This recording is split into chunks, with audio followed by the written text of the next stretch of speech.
You want to improve the click-through rate of your YouTube thumbnails? Your thumbnail will determine if somebody watches your video or a different one. In this video, you'll learn the common YouTube thumbnail mistakes to avoid and how to fix them. Hi, Herman Drost here from DrostDesigns.com. You want to grow your audience on YouTube and generate traffic, leads, and sales on autopilot?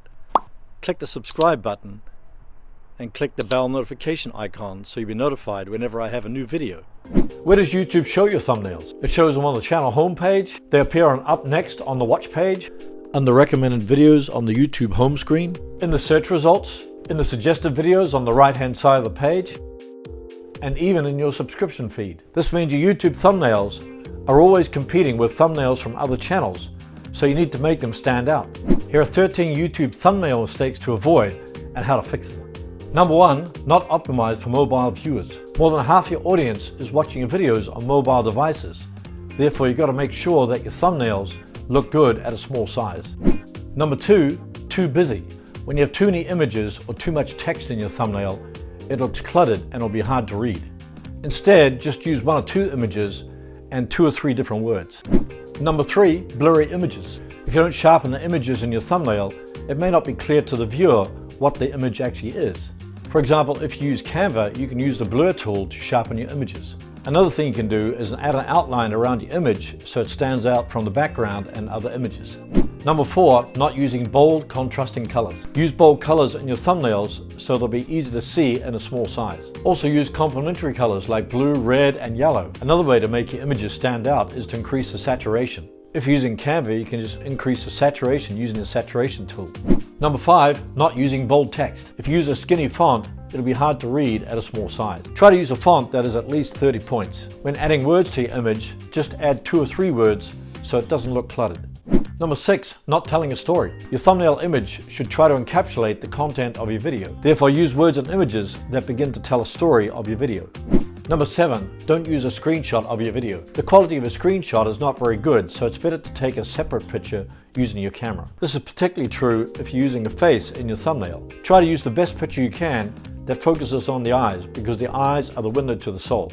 Number 8, no branding. If you want your thumbnails to stand out from your competitors' thumbnails, it has to have something unique to your channel. This can be accomplished by using your face, a logo, or both. So when people see a thumbnail on the net, they'll easily be able to associate your thumbnail with your channel. If you use an image of your face, try to use different expressions for different thumbnails.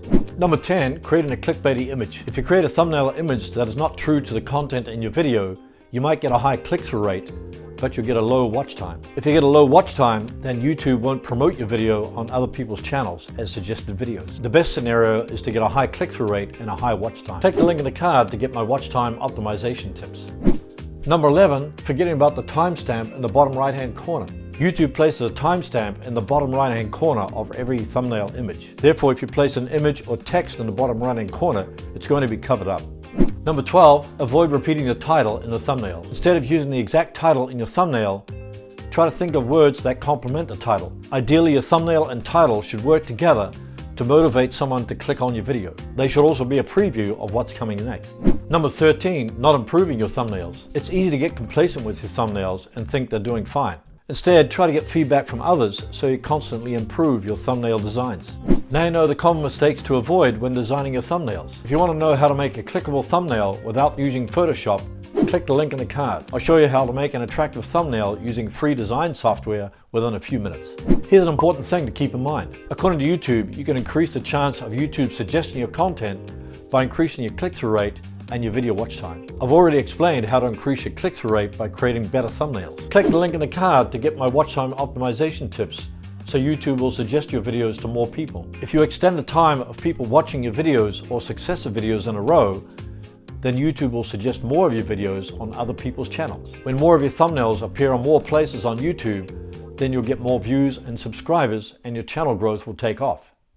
If you want to grow your audience on YouTube and generate traffic, leads, and sales on autopilot, click the round subscribe button below and download my free YouTube evaluation worksheet. Thanks for watching, and I'll see you in the next video.